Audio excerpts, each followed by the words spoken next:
Donald Trump has been the president for a week and a half, and sure enough, he's showing his true colors. We all thought that after the election, calling Donald Trump Hitler or a Nazi was going to go out of fashion. But luckily for us, we have brave people like Joy Reid who consistently push the boundaries of how stupid people can get. Now, I'm being 100% serious when I say the following. And I'm not being sarcastic even in the slightest. This next section of my show is 100% how I feel. It is not created to be funny. So if you find yourself laughing at the ridiculousness of my comparisons, you are probably a rational person and are invited to keep enjoying the next 4 years. Now, back to Joyless Reid. She gave some examples on her cable news show about how Trump is just like Hitler. But I think she's missing the mark. So I'm going to give my reasons as to why I think Trump is literally Hitler. Number one, when Trump became Colombia's poppy. Trump harshly sent home illegals who were convicted of raping, killing, stealing, and hurting Americans. In many ways, he sent them back to their amazing country of which they are very proud to be members of, Colombia.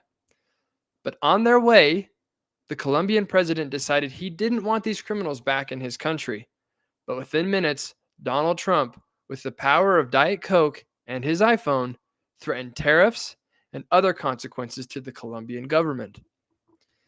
And they very quickly backtracked and let the plane land and welcomed home these criminals to their country. Now, any non-Hitler president would have responded very differently in this scenario.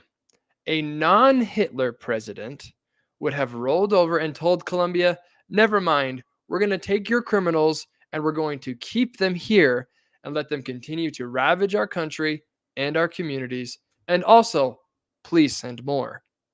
A non-Hitler president would have apologized for even suggesting that other people from other countries could potentially be criminals. Clearly, Trump, by protecting our national sovereignty, our nation's people, and not bowing to a third world socialist, is showing that the only difference between him and Hitler is a little mustache.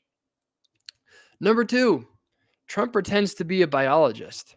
On his first day in office, Trump signed an executive order claiming that there are only two genders, male and female. Now, you know who else believed that there were only two genders? Hitler. In fact, I'm almost certain that Hitler had never thought about his own gender journey. And I bet that if you asked Hitler about the problems that transgender Germans faced in his country, he would look at you and, depending on your religion, might send you to a gas chamber, just like Trump. The parallels here are shocking. Basically, what I'm saying is that if you believe in two genders, you hate Jews. And number three, the potential elimination of taxes. Trump, in a rally with his fans in Las Vegas, played with the idea of eliminating the income tax entirely and replacing government revenue with tariffs. Now, only a Hitlerian figure would ever consider giving the citizens of their country more of their own money back. A truly non-Hitler-esque president would want to increase taxes and make sure Americans kept less of their money. Now, you're probably wondering, Dan, you handsome devil, with more money to spend, wouldn't that make Americans more prosperous, more free, and more able to enjoy their fruits of their labor? But if you would ask such questions, I would urge you to consider stop looking at the money that the federal government is taking from you without your permission and to go back to being an obedient, regime-abiding, MSNBC-watching, biology-denying, Hamas-supporting person. I know I will. I'm Dan Fillmore, and this is The Dan Fillmore Show.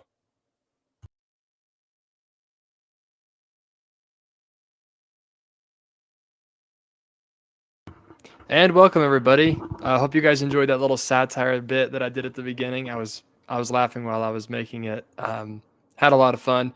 Today's going to be a great show. We have David Kyle on the line. He's going to talk to us about the legislative process that's going on right now in the state of Utah. If you haven't liked this video, go ahead and like it, subscribe to my YouTube channel, and try to support Main Street Media as much as they can. We have a lot to get to, and David doesn't have a ton of time, so I'm going to bring him in right now. Hey, David, how's it going? Good. How are you? I'm great. Nice to have you on the show. Yeah, You're my first guest. I've never had a guest yet. You're the first one, so welcome. Well, it's a pleasure to talk to you about the issues of the day. Yeah, you look nice in a suit and a tie. I don't see you wearing that very often. Only during the legislative session. So you're up at the Capitol right now, I'm assuming. Yeah, I am. Mm-hmm. Cool.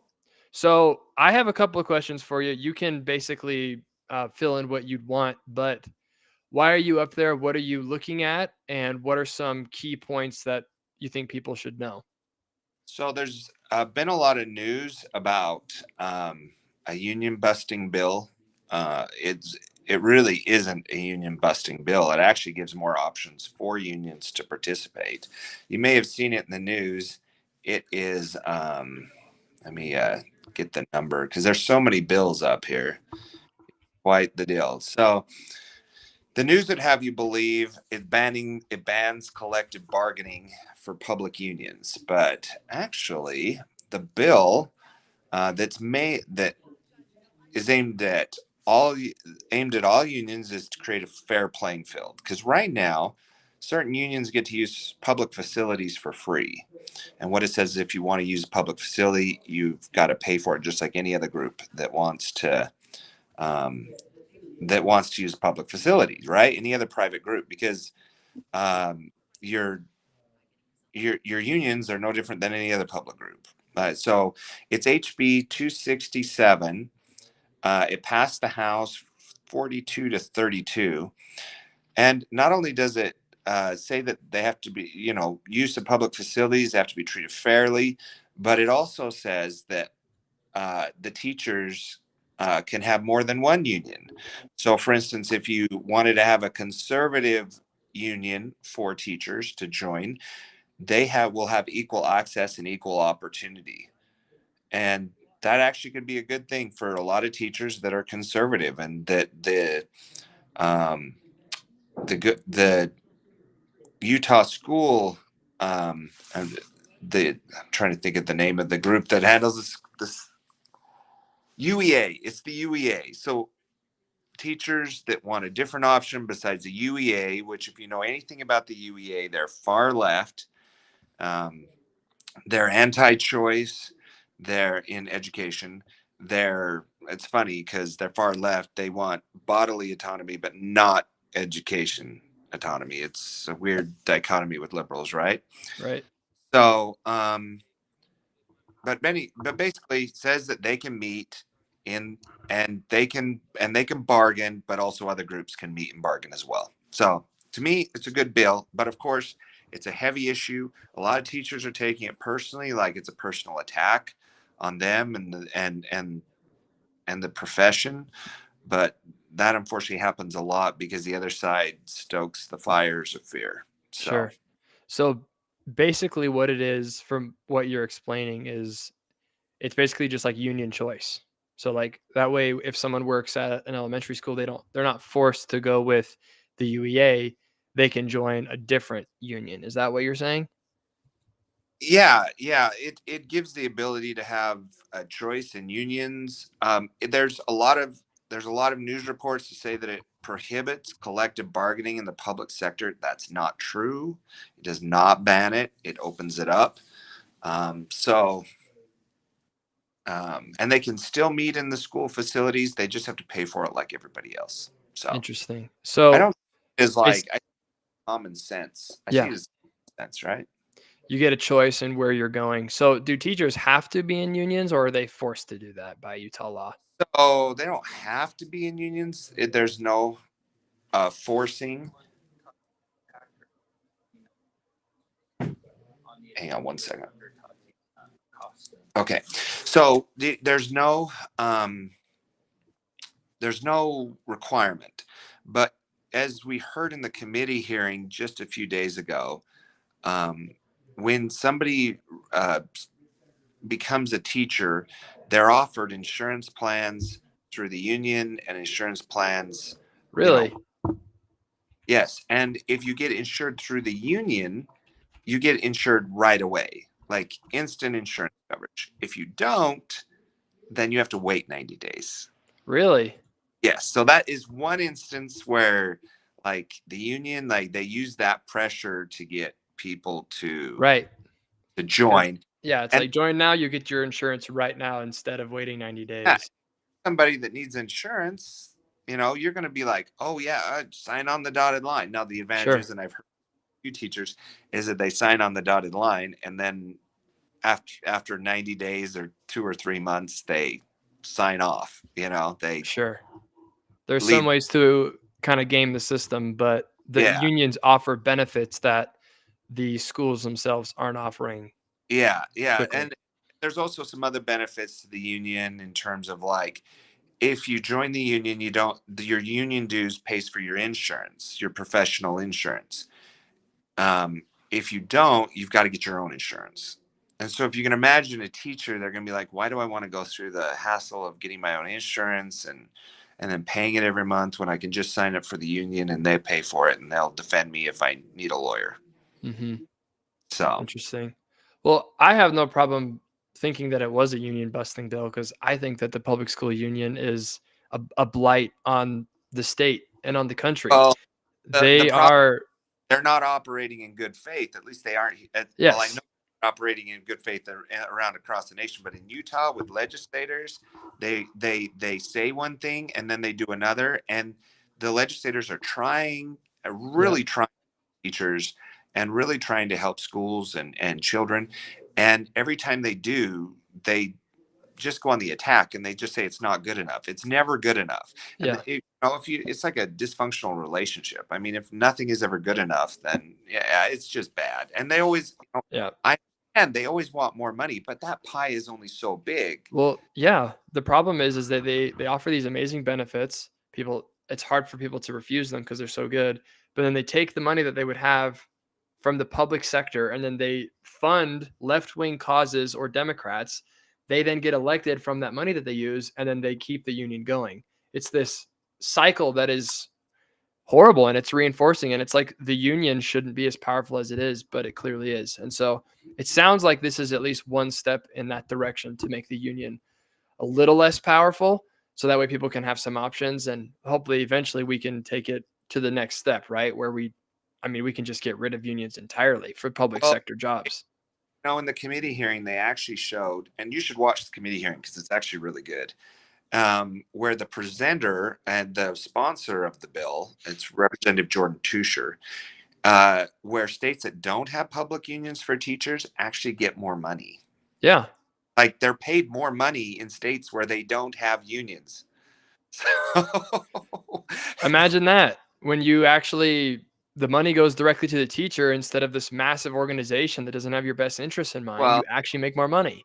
schools and I just like so the idea that unions equal more money for teachers, It, yeah. that math, logic doesn't hold Well, that argument. that's awesome. So you said that it But did pass. Go ahead. the problem is your average teacher, they don't know this information, Right. and your average teacher, the union does scare them. If you lose us, you're going to lose your raises. We're the only ones up here, and for the teachers, they feel kind of slighted. They don't like Utah fits all. They think that it is taking away money that should be going to them and to their schools.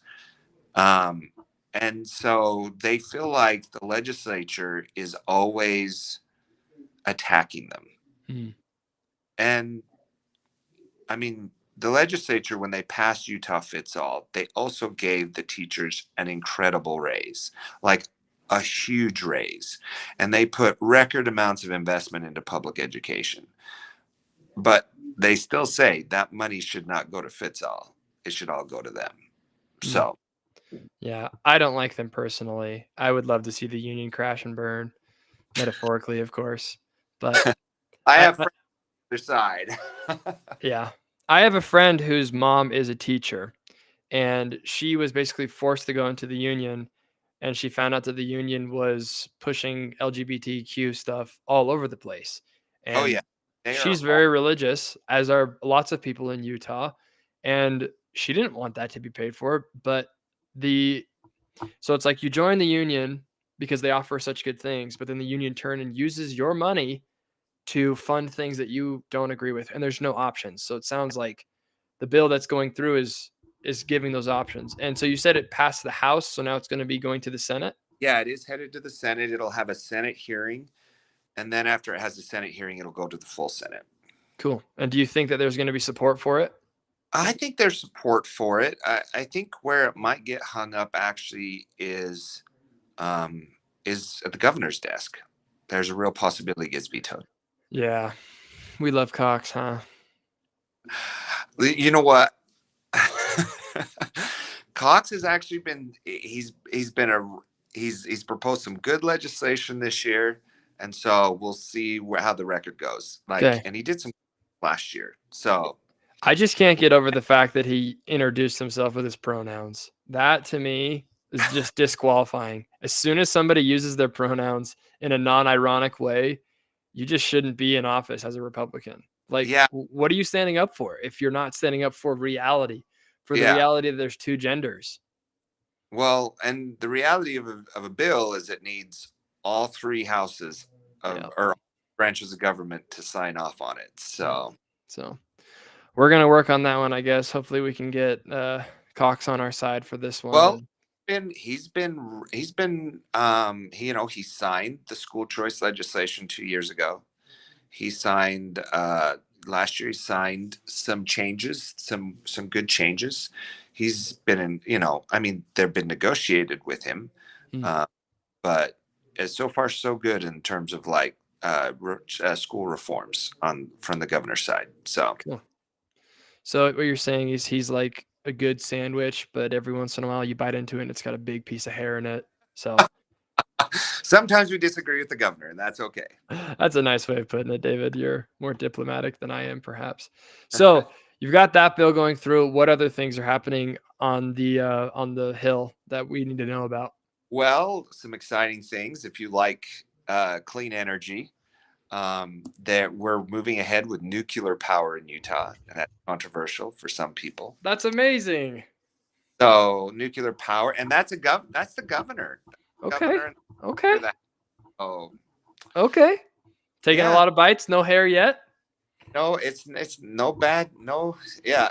Let's see. Oh, another big one. Transgender.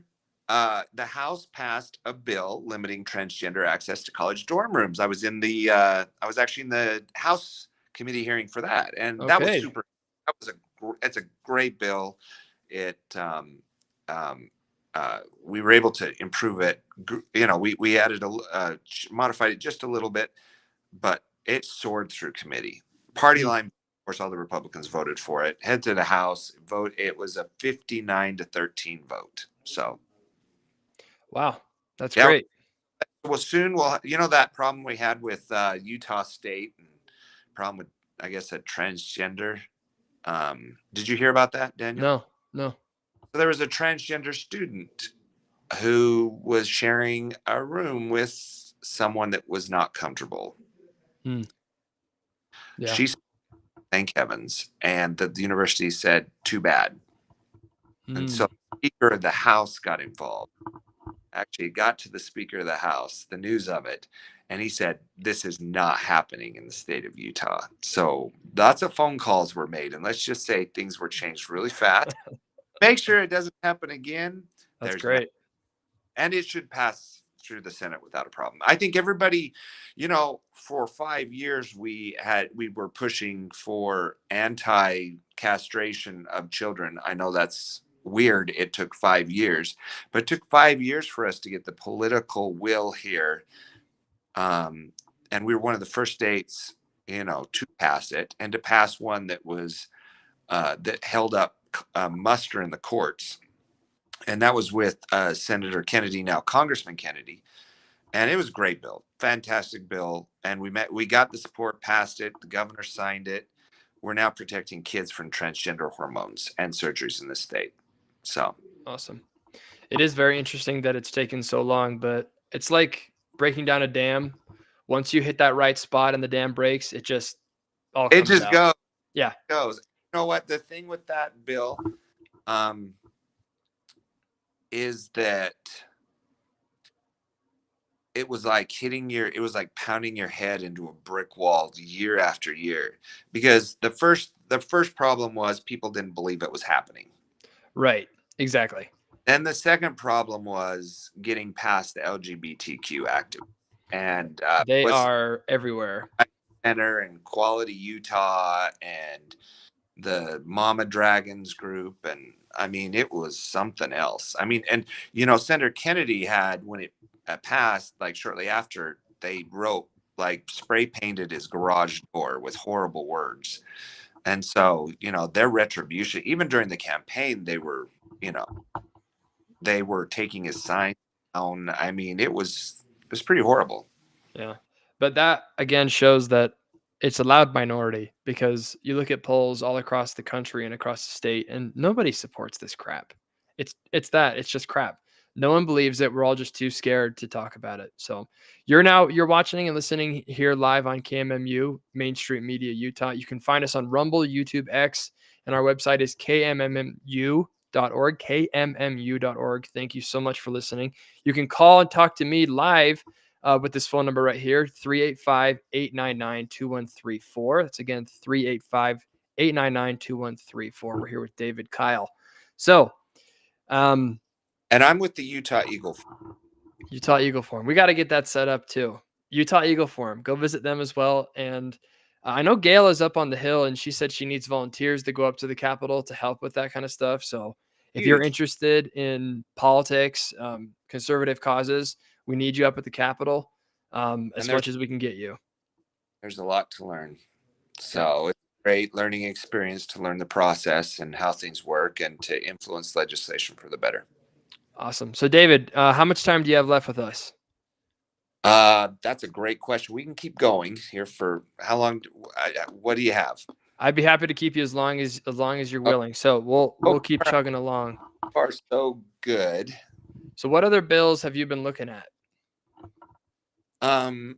So let's go to today at 2:00 in Natural Resources, they're going to be hearing about cannabis amendments. And so that's actually a meeting that I intend to be in on and to testify. And this cannabis amendments is by Representative Daley Provost, and she's a Democrat out of Salt Lake. She's not from Provo. That's just her name.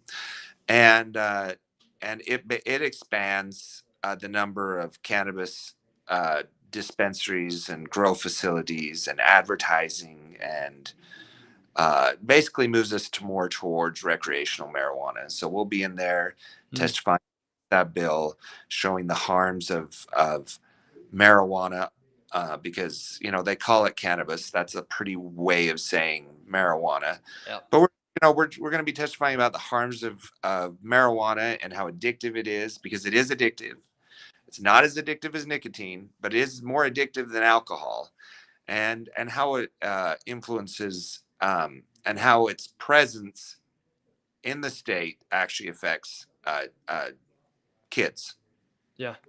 young adults, and that's one of the things that like when I was growing up, marijuana was perceived to be kind of like it was bad for you, but there wasn't like a ton of bad things about it. Like a lot of people were making the case that marijuana could solve all sorts of diseases and stuff.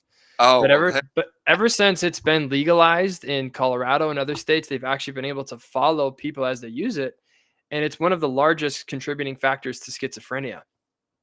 Yes, it's a big side effect, and if you're predispositioned to schizophrenia, that's where it really gets scary. Yeah. Because it puts you over the edge, and really, there's only one way to know is if you're predispositioned, is if you take it and it happens to you. Right. And So there isn't warning labels on some of these products, and we have pushed for warning labels that talk about schizophrenia, talk about the dangers to pregnant mothers.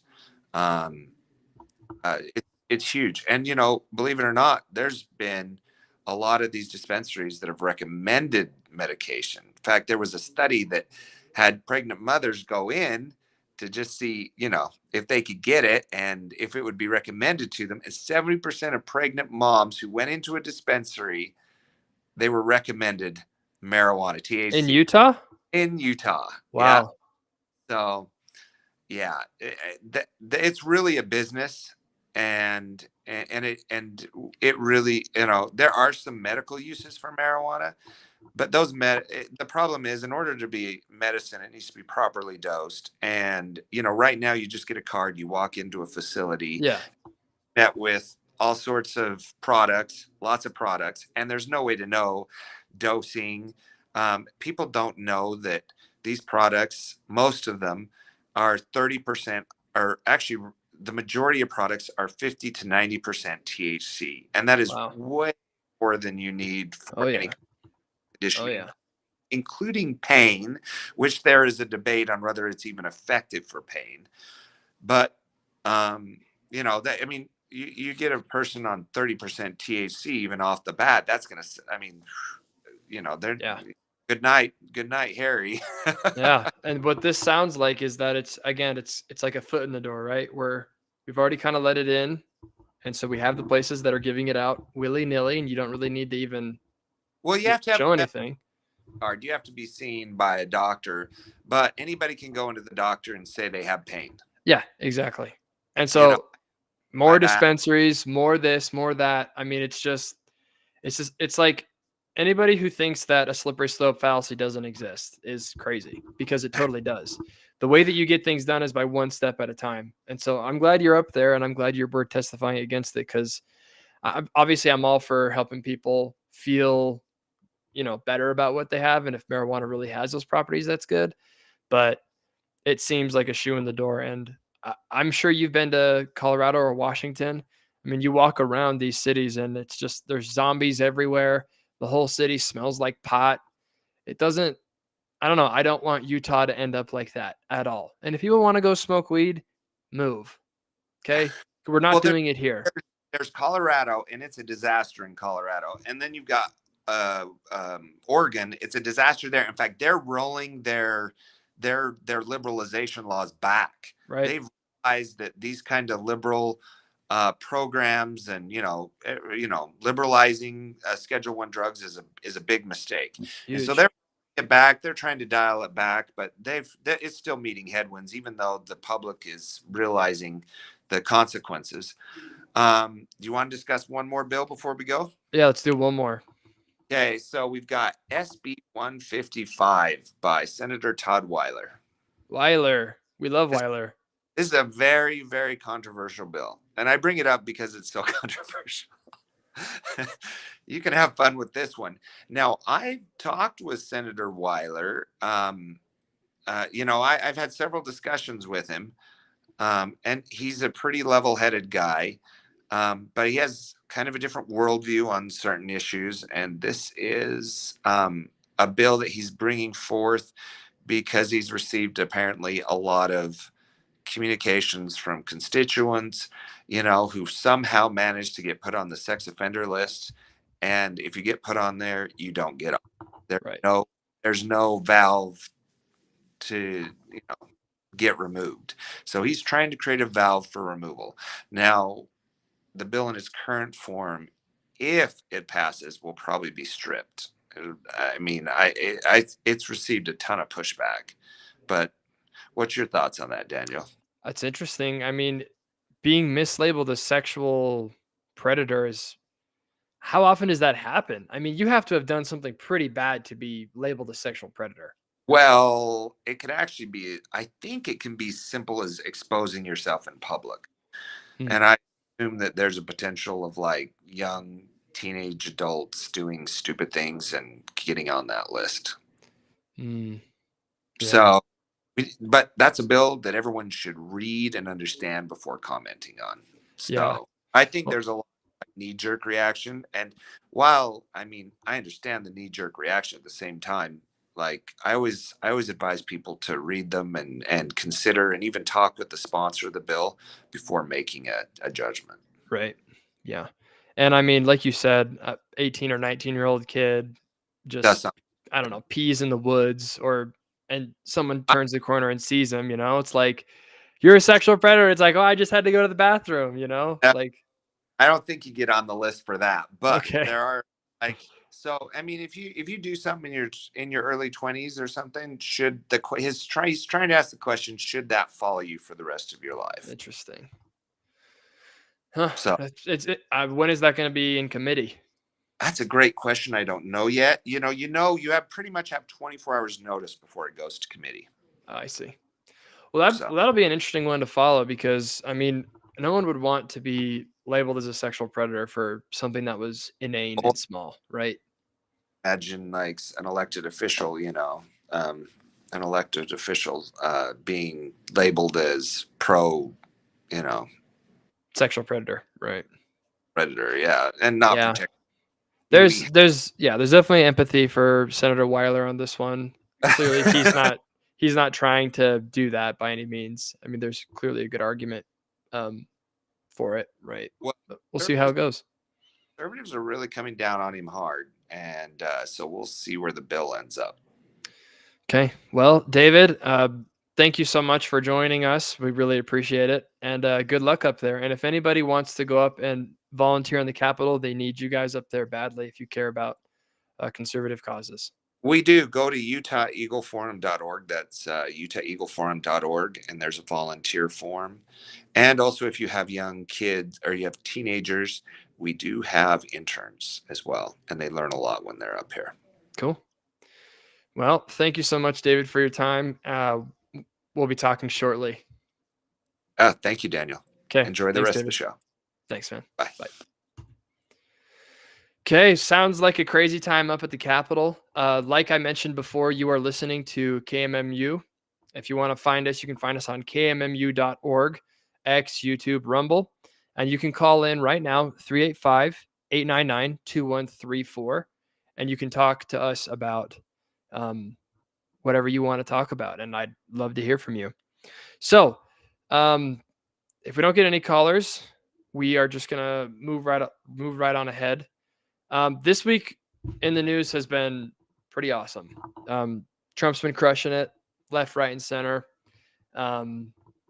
Insanely successful first 7 days. People are saying that he's done more in a week than Biden has done in the last 4 years. And I couldn't agree more. And the things that he's doing are all 80-20 issues. So like 80% of Americans agree with him, 20% of Americans disagree. So simple things like we need to have a secure border. Simple things. We should deport illegal people who are here if they commit crimes. It's a very simple thing to do. And eventually deport all illegals, which is also a very popular issue even among Democrats. The other issue that I really liked, and if you guys heard the opening satire, I was clearly joking, but he said we're going to do 2 genders, male and female. That is amazing. And I started getting into politics in 2019, and I was shocked by how quickly things were going the wrong direction. I remember hearing a story that they were trying to get rid of words like mother and father and brother and sister in government documents. And then I remember the first time that I was asked to give my pronouns, I was shocked. I was like, what on earth? What could this possibly mean? What does it mean? And just in the last 4 or 5 years, it's gone way too far. Like the governor of Utah has even gone on with these activists, and he said, my pronouns are he and him. Like it's come to a very religious state like Utah. It's just infiltrated everywhere. So Trump going in there with a sledgehammer and smashing it all down, saying there's only 2 genders, male and female, was, man, it's been euphoric to be on the other side of this. I just can't be grateful enough for the American people who voted for him a second time despite his flaws, and we put him back in, and I really feel like a golden age of America is upon us, and he's not messing around. The story about Colombia, how Colombia decided to say no to its criminals and wanted to have us take them instead. And the way he just said no, and that we're going to be able to do whatever we want with them and you have to deal with us, is incredible.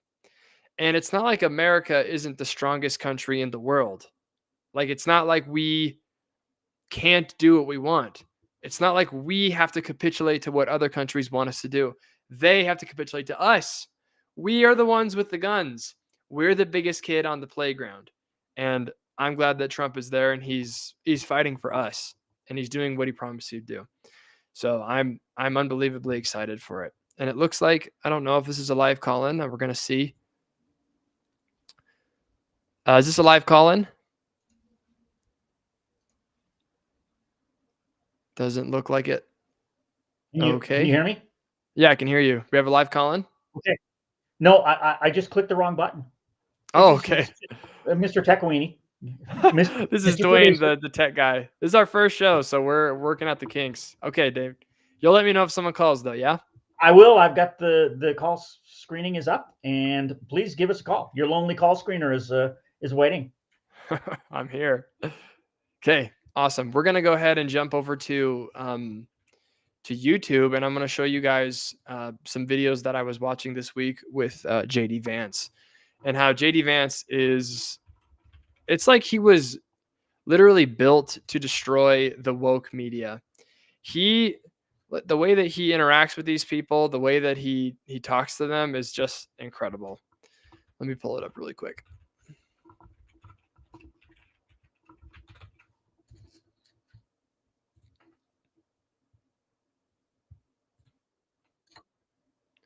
Okay, I'm going to pull this up right here. And we're going to share this. When you talked to us in August, you said, I don't think we should abandon anybody who's been properly vetted and helped us. Do you stand by that?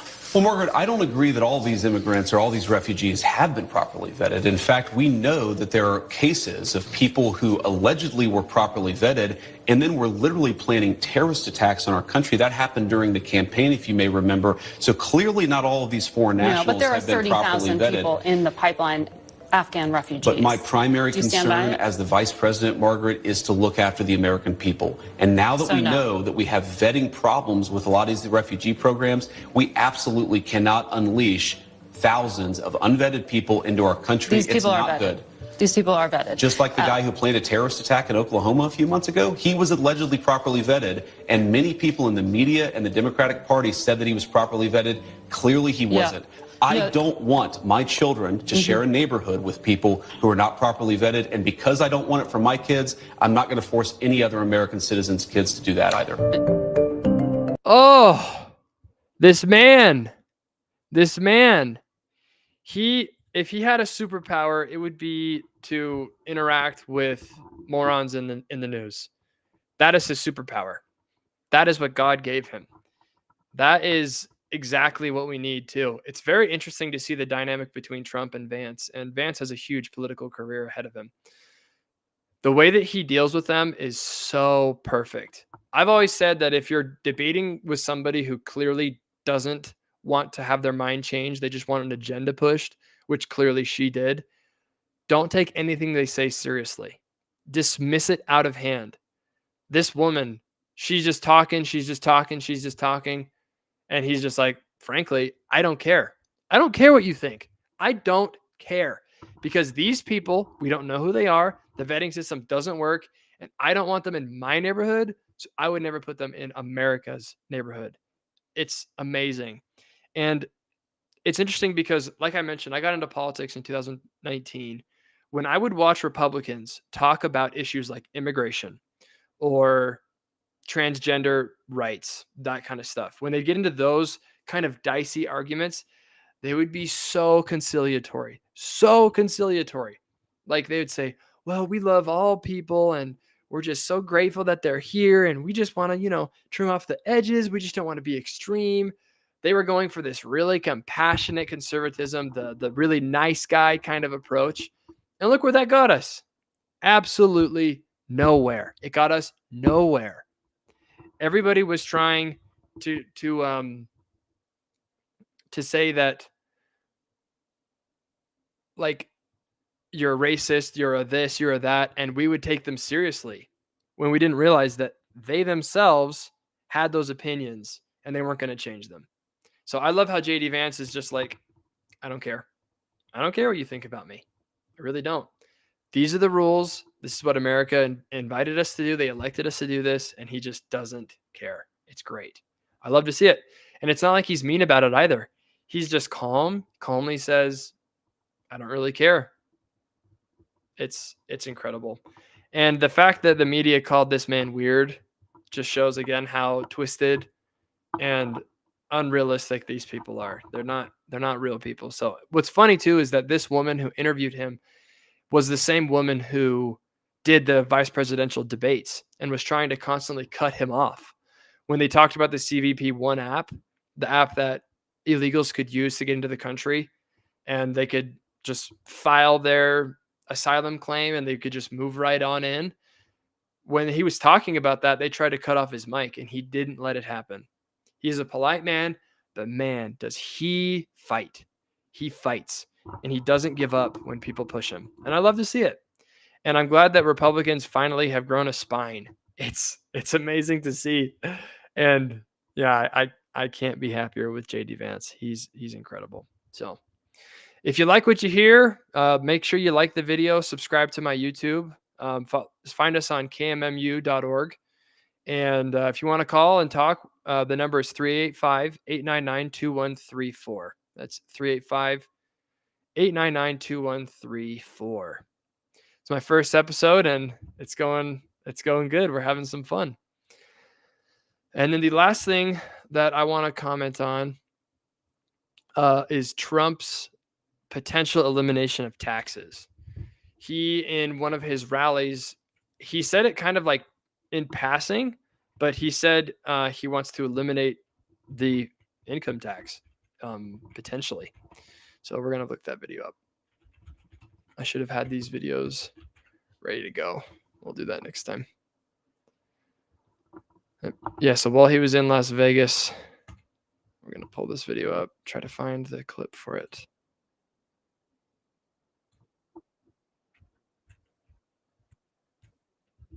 Okay, we're going to pull this up.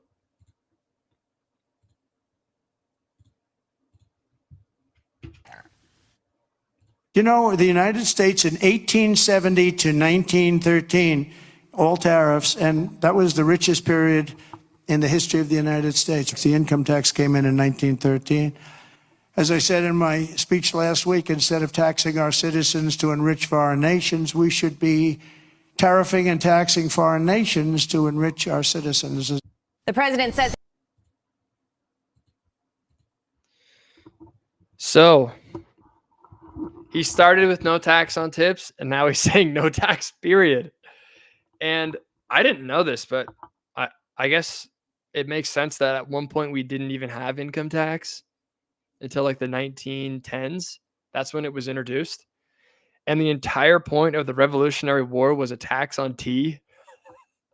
I mean, how far have we fallen as a country that the simple imposition of a tax on tea was enough for us to dress up like Indians and destroy entire products of the British Navy? We got on there and we dumped it all out and we said, you know what? No tax on our tea.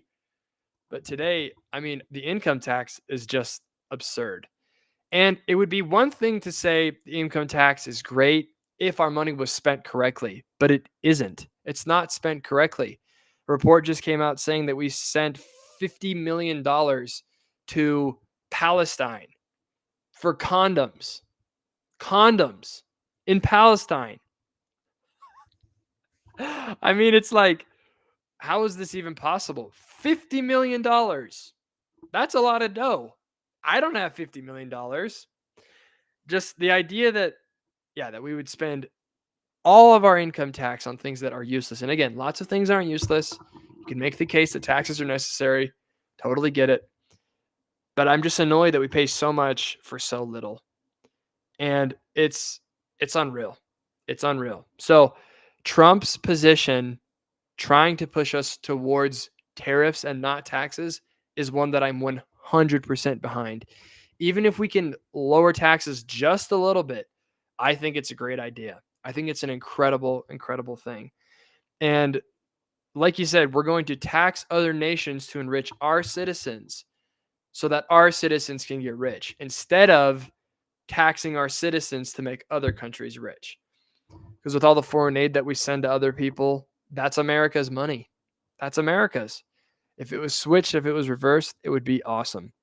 And if Trump was able to get something done with taxes, whether it's just lowering taxes or eliminating the income tax, he will go down as one of the best presidents in America's history.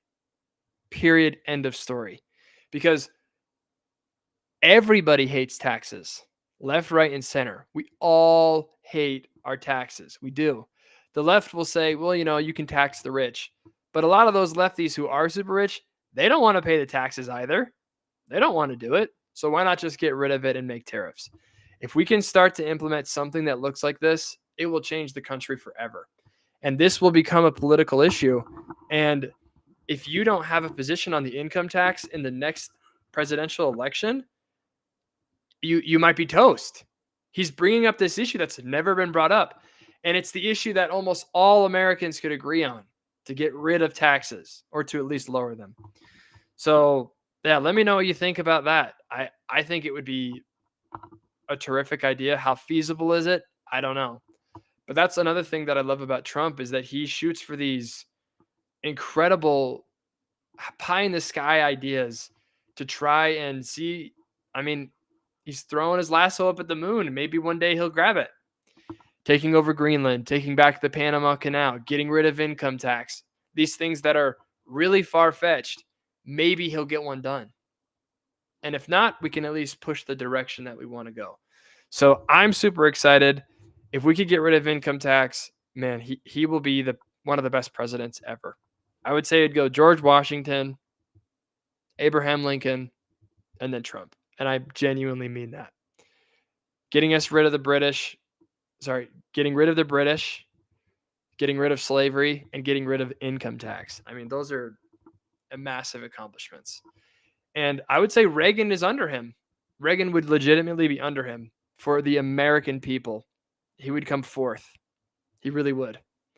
So let me know what you think. Again, I'm going to wrap this up really quick.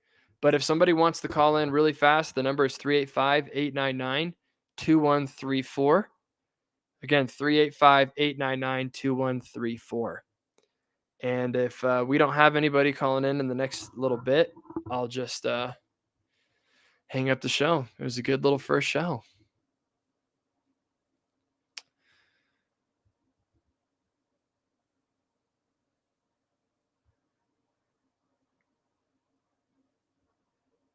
Okay. No calls. It was a great time, guys. I really appreciate you tuning in. I see there's 7 people watching on Restream. Woo! That's amazing. I thought it'd be 0. So thank you for those 7 who are watching. I'll be back every Wednesday. We're going to try to do the show a little bit more officially and have it a little bit longer with more guests. But this was just like a trial run just to see how it works. And it was a lot of fun. So I appreciate everybody for tuning in, and we'll see you next week.